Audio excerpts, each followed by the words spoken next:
महाराष्ट्रातल्या मराठा माणसानं येताना जरी रस्त्यात कुठं काय नाही मिळत तर आपणच सज्ज राहा.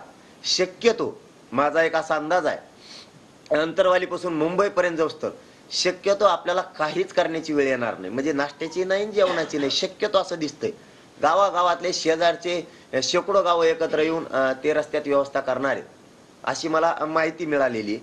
त्यामुळं आपण जे धान्य जे गोष्टी घेतोय, जे जेवायसाठी साहित्य घेतोय, हे आपल्याला मुंबईत गेल्यावरच उघडावं लागणार आहे अशी माझ्यापर्यंत आलेली माहिती आहे. त्यामुळे तुम्ही शक्यतो आपल्याला करण्याची गरजच पडणार नाही. परंतु संख्या प्रचंड मोठी आपली, म्हणून काहींकडून ते शक्य होईल नाही होईल हे आपल्याला आता सांगता येणार नाही. म्हणून आपण सज्ज राहा.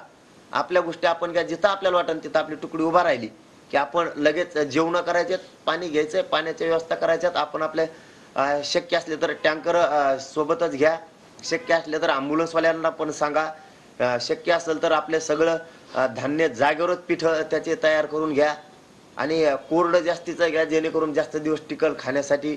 2-3 प्रकारचं आपल्यासोबत सरपण बी राहू द्या, चुली पण राहू द्या, आंघोळे करण्यासाठी भांडे पण राहू द्या, बकेट पण राहू द्या, जेवणासाठी ताटं राहू द्या, त्याचबरोबर तांब्या सुद्धा राहू द्या पाणी पिण्यासाठी. आपल्या वस्तीनं सज्ज राहा.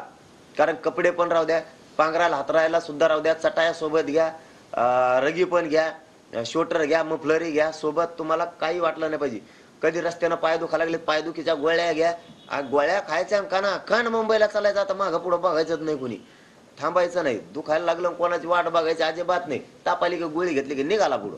जेवायला भूक लागली, आपली तुकडी थांबली, सगळ्यांनी जेवण करायचे. उदाहरणार्थ तुमच्या गाडीत उदाहरणार्थ 10 लोक आहेत.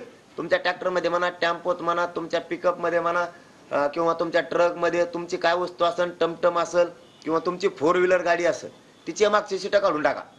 मागं तुमचे 4-5 जण झोपतील त्याच्यात, कारण त्याला घरच बनवायचं थोडक्यात. त्यामुळे मागची सीटं काढून टाका, फक्त ड्रायव्हरचं ठोय एकट्याचं, आणि डायरेक्ट त्याच्यामध्ये व्यवस्था करून ती ही सिस्टम करा.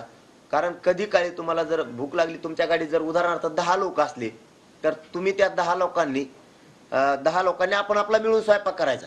कारण इतक्या लोकांना तुकडीच्याला आपण करू शकत नाही. जे तुकडीत लोक आहेत आपले 30-40 हजार तुकडीत उदाहरणार्थ लोक आहेत एका, तर एवढ्याचा स्वयंपाक बनवणं सोपं नाहीये, हेही समजून घ्या. आपण आपल्या गाडीतलं साहित्य खाली उतरायचं. आपण 10 जण आहेत उदाहरणार्थ, 10 जणांचा लगेच स्वयंपाक करायला लागेल, 10 जणांना रेटून खायचं की निघाले. उदाहरणार्थ तुमचे ट्रक आहे, ट्रकमध्ये तुमच्या 40 माणसं आहेत किंवा 50 आहेत किंवा 100 आहेत, काय जे असतील ते समजा मला आता सांगता, तर त्या ट्रकमध्ये एक कप्पा करा. तिथं आपले धान्य सरपण हे ठेवायसाठी तिथंच एक कप्पा करा. तुमचे आतरायचे, पांघरायचे, तुम्हाला घ्यायचे कपडे ठेवण्यासाठी, साबणी, डोक्याचं तेल, काय काय असेल, दात घासायचं, त्या सगळ्या वस्तू त्याच्यात ठेवा. आणि त्याच्या अलीकडच्या कप्प्यात तुम्हाला आराम करायला सुद्धा ठेवा, कधी पाऊस आला किंवा थंडी वाजली तर. कारण कुठं मंगल कार्यालय पुरणार आहेत माहीत नाही, कुठं मंदिरं पुरणार आहेत माहीत नाही. त्यामुळे तुम्हाला अडचण आली की तुम्ही डायरेक्ट त्या गाडीमध्ये झोपायची व्यवस्था करायची. आपण स्वतः सज्ज होऊन चला, अवलंबून आपल्याला राहायचं नाही. कारण समाजाच्या लेकराला न्याय द्यायचा, गोरगरिबांच्या मराठ्यांच्या पोराला 70-75 वर्षात कोणी मोठं नाही केलं. हे मोठे झाले, आपल्याला वाटलं होतं आपण मोठं होतं, आपल्या लेकरं मोठं करायसाठी कुणीच पुढं नाही आलं. मराठा बांधवांना माझी खरोखर तुम्हाला सांगतो हात जोडून विनंती, आपल्या लेकरं मोठं करण्यासाठी एक नेता पुढं नाही आला. आपण यांना सगळ्यांना मोठं केलं, पण आपल्या लेकरं मोठं करायला कोणी आलं नाही. म्हणून सज्ज होऊन सगळेजण बाहेर पडा. काम पटापट शेतीचे उरकून घ्या आता. कारण 20ला एकदा बाहेर पडलो की आरक्षण घेऊन वापस यायचं. त्याच्यामुळं आपण सज्ज राहा. आपण आपल्या गाड्याचा स्वयंपाक करायचा, आपण आपल्या गाड्यात स्वयंपाक केला की पुढं चालायचं. रक्षण प्रत्येक गाडीत, हे महाराष्ट्रातल्या मराठा समाज प्रत्येक गाडीत 2 स्वयंसेवक सज्ज ठेवा. प्रत्येकाच्या 10 असले तरी त्याच्यात 2 स्वयंसेवक, 50 असले तरी 2. कारण तुमच्या तुकडीचं रक्षण तुम्हाला करायचंय, रात्रीचा गस्त तुम्हाला घालायचा. कुणी उद्रेक नाही केला पाहिजे आपल्या याच्यावर. त्याच्यामुळं प्रत्येक माणसानं सज्ज राहायचं. प्रत्येक कोणी उद्रेक नाही केला पाहिजे, कोणी जाळपोळ नाही केली पाहिजे. आपलं हे शांततेचं आंदोलन याच्यासाठी आपल्या तुकड्यातल्या प्रत्येक माणसानं स्वयंसेवक व्हायचंय आणि आजूबाजूला सज्ज राहायचे. आपला माणूस आपल्या तुकडीमध्ये कोण घुसतोय आणि काय करतंय याच्यावर लक्ष ठेवायचं. कारण आपल्या गाड्यातच आपण झोपायचं, म्हणजे आपल्या गाड्याचं रक्षण सुद्धा आपणच करायचं, म्हणजे आपल्याला काही बाधा येणार नाही. पंक्चर गाड्या झाल्या तर आपले पंक्चर काढणारे आपणच व्हा. ते गावाकडून येताना साहित्य घेऊन या, हवा भरायची आपण, पंक्चर काढणारे आपण. आपलं कामच आपण करायचं स्वतः. आता कुणाला शोधायला जायचं नाही, कोणीही नियमाच्या बाहेर जायचं नाही, कोणी मध्ये व्यसन करायचं नाही, त्याला डायरेक्ट घरी काढून दिलं जाणार.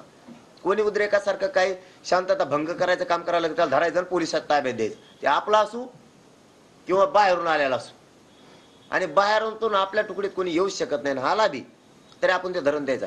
रात्रंदिवस आपण टीमा तयार करायच्यात आपल्या आपल्या तुकडीमधल्या, ते आपण आपलंच काम करायचं. आम्हाला निवेदन दिलं नाही, आम्हाला सांगितलं नाही, आम्हाला आदेशच नाही, सूचनाच नाही, डायरेक्ट आत्तापासून कामाला लागायचे. तुमच्या गाडीत तुम्ही सज्ज होऊन यायचे. आपल्या एका गाडीत 2 स्वयंसेवक म्हणजे तुम्ही सज्ज होऊन आलात. ज्या तुकडीत असाल त्या तुकडीत गेल्याबरोबर तुमच्या स्वयंसेवकाला काम लावून द्यायचं, एवढंच काम ठेवायचं. तिथं गेल्यावर कोणती तुकडी येईन काय येईन मग काही कळणार असं नाही. घरूनच तुमचं असं लक्षात घ्यायचं, तुमची गाडी तुमच्या गाडीतले लोक म्हणजेच आपण सगळ्याला आपल्याला आता काम करायचं. तिथं गेल्याच्या नंतर सांगायचं. रात्रीच्या मग तिथून पुढे तुकड्या पडायच्या. रात्रीच्या गस्तीवर कोण, पहारा द्यायला कोण, दिवसभर कोण. फक्त फोटो काढण्यासाठी कोणी गडबड करायची नाही, कारण तिथं गोंधळ आपल्याला काय होऊ द्यायचा नाही, गर्दी करायची नाहीये. सेल्फ्या काढायसाठी आपण नंतर निवांत आहे आरक्षण मिळाल्यावर एकमेकाचे फोटो काढा, सेल्फ्या काढा, काहीही हरकत नाही. पण सध्या एकच फोकस, एकच ध्येय, मुंबईकडे कूच करायची. मराठ्यांनो अशी धडक मारा की देशात अशी कोणी धडक मारली नसं. आणि गेल्यावर बिना यशाच्या माघारी नाही यायचं, विजयच घेऊन माघारी यायचं. याच्यासाठी घरी नाही थांबायचं, आता घराच्या बाहेर पडायचं. कारण आपण खूप संध्या सरकारला दिलेल्या आहेत, खूप खूप संध्या सरकारला दिल्या. आता आपल्याला ते आरक्षण घेऊन यायचं. इतकं सज्ज राहा, दक्ष राहा की कुठं एक काडी सुद्धा पायाखाली आली नाही पाहिजे, आपल्याला मोडली नाही पाहिजे. पण मुंग्यासारखे मराठी मुंबईकडे कूच केलेले दिसले पाहिजे. असं देशानं कधीच बघितलं असताना तुम्हाला बी स्वाभिमान वाटला पाहिजे. हो, हात जोडून सांगतो तुम्हाला की तुम्हाला स्वाभिमान वाटला पाहिजे तुमचा स्वतःचा, की या लढ्यात मी स्वतः साक्षीदार आहे. मी या लढ्याचा, विजय लढ्याचा साक्षीदार झालोय. मला घरी नाही राहायचं, हे विजय मिळवण्यासाठी मला यायचे. साक्षीदार बना या लढ्याचे, घरी थांबू नका. सगळे बाहेर निघा, सगळे बाहेर निघा, कामं पटापट उरकून घ्या. या लढ्याचा साक्षीदार व्हा. तुम्हाला हात जोडून विनंती करू सांगतो. कधी काळी तुम्ही छातीवर हात ठेवून म्हणला पाहिजे की या लढ्यात मी होतो, माझ्या नातवासाठी होतो, माझ्या मुलासाठी होतो, माझ्या बहिणीसाठी होतो, माझ्या भावासाठी होतो. मला स्वाभिमान आहे, मी या लढ्यात सहभागी होतो. रात्रंदिवस मी गेलोय. बाकीचे सणवार नंतर करता येतील आपल्याला, लग्न असतील आपले तेही नंतर करता येतील आपल्याला, किंवा आपण आता भेटीला नाही थांबलोत लग्नाला, माघारी आल्यावर भेटू त्यांना. कुठं काय उत्सव असतील नंतर जाऊ आपण, सण नंतर करू. खूप पिढ्या पडल्यात आपल्याला सण करायला. पोरांच्या हाल चाललेत, एका एका टक्क्यावर पोरांचे वाटोळे झालेत. पोरं नुसते